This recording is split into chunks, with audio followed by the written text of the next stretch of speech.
Channel. నేను మీ అశ్విని. ఈరోజు నేను ఉగ్గు రెసిపీని చూపించబోతున్నాను. ఈ ఉగ్గు రెసిపీని నేను మా బాబుకు ఫాలో అవుతున్నాను అనమాట.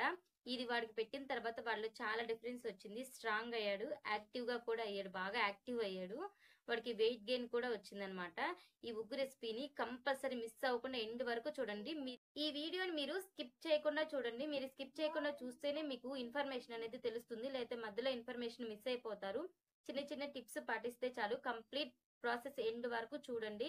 అయితే ఫస్ట్ టైం మన ఛానల్ చూస్తున్న వాళ్ళైతే ఛానల్కి సబ్స్క్రైబ్ చేసుకోండి.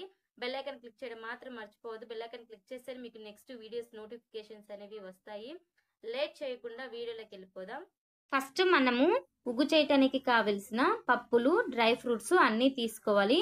నేను ఏమేమి యూజ్ చేస్తున్నానో చూపిస్తాను.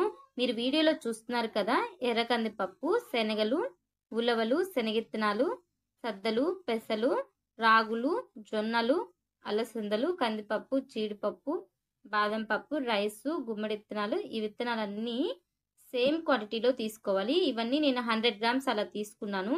మనము ఇవన్నీ ఎంత క్వాంటిటీ తీసుకుంటామో, ఒక్కొక్కటి 100 గ్రామ్స్ కదా, అంతకి 300 గ్రాములు అలాగా రైస్ తీసుకోవాలి. నెక్స్ట్ రాగుల్లో మంచి కాల్షియం ఉంటుంది కదా, అందుకని చెప్పి రాగులు తీసుకున్నాను. జొన్నలు, సద్దులు మనకి వెనకటి కాలం నుంచే తెలిసిందే, మనకు బాగా బలం అని చెప్పి, అందుకని అవి కూడా యాడ్ చేశాను. పప్పులన్నింటిలో ప్రోటీన్స్ ఉంటాయి, రైస్లో క్యాలరీస్ ఉంటాయి, మనకి కావాల్సిన క్యాలరీస్ ఉంటాయి, అందుకని రైస్ యాడ్ చేశాను. ఇలా పప్పులన్నీ తీసుకోవాలి. నెక్స్ట్ మనము వీటన్నింటిని వేయించుకోవాలి. వేయించుకునేటప్పుడు ఒక్కొక్కటిగా వేయించుకోండి, అన్నీ కలిపి మాత్రం వేయించమాకండి. ఎందుకంటే సన్నగా ఉన్నవి త్వరగా ఫ్రై అవుతాయి, తర్వాత లావుగా ఉన్నవి సరిగా ఫ్రై అవ్వవు. వేయించేటప్పుడు లైట్గా నెయ్యి వేసుకోవాలి. లైట్గా వేయండి, ఎక్కువ వేయద్దు. ఎక్కువ వేస్తే మళ్ళీ పిండి ముద్ద అయిపోతుంది. ఇలా ఒకదాని తర్వాత ఒకటి అన్నీ వేయించుకోవాలి. నేను 1 మంత్కి ఒకసారి ప్రిపేర్ చేస్తాను. 100 గ్రామ్స్ క్వాంటిటీ తీసుకుంటే ఇలా 1 మంత్కి వస్తుంది. వేపేటప్పుడు ఇంకొక విషయం మర్చిపోవద్దు, బాగా దోరగా వేపుకోవాలి. వేపేటప్పుడు మంచి స్మెల్ రావాలి. వేయించేటప్పుడే మనకి తింటే ఎంత బాగుండాలంటే టేస్ట్ చాలా బాగుండాలి. మనకి వేయించిన చేంజ్ అనేది రావాలన్నమాట, పచ్చిగా ఉండకూడదు. విత్తనాలు తింటుంటే కరకరలాడుతూ ఉండాలి, టేస్ట్ చేంజ్ అవ్వాలి. వేయించేటప్పుడే మంచి స్మెల్ రావాలి. గోల్డెన్ బ్రౌన్ వచ్చేంత వరకు వేయించుకోవాలి. అలా వేయించుకోవాలన్నమాట ఇవన్నీ. ఈ వీడియో చూస్తున్న వాళ్ళు లైక్ చేయండి, ఎందుకంటే మీరు లైక్ చేస్తే ఈ ఇన్ఫర్మేషన్ అనేది ఇంకా ఎక్కువ మందికి రీచ్ అవుతుంది, ఎక్కువ మందికి ఈ రెసిపీ అనేది తెలుస్తుంది అనమాట. నెక్స్ట్ ఇప్పుడు నేను చెప్పిన ఈ పద్ధతిలో వేపితే పిండి అనేది 2 నెలల వరకు కూడా పాడవదు, స్మెల్ కూడా రాదనమాట. పప్పులన్నీ వేయించుకున్న తర్వాత వాము కూడా తీసుకొని వాము కూడా వేయించుకోవాలి. 4-5 స్పూన్లు అలాగా వాము తీసుకొని 2 లేదా 3 నిమిషాలు వేయించండి. వేయించిన తర్వాత ఈ వాముని కూడా ఆ విత్తనాలన్నింటిలో కలిపేసి వాటితో పాటు మిక్సీ పట్టేసుకోవాలి.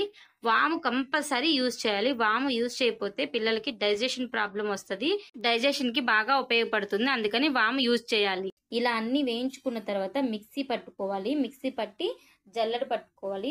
1 సంవత్సరం తర్వాత పిల్లలకైతే మనం రవ్వలాగా జల్లెడ పట్టుకోవచ్చు, లేదంటే సంవత్సరం లోపు పిల్లలకైతే మనం బాగా పౌడర్ లాగా పిండి జల్లెడ ఉంటుంది కదా, పిండి జల్లెడ తీసుకొని పిండిలాగా పట్టుకోవాలి.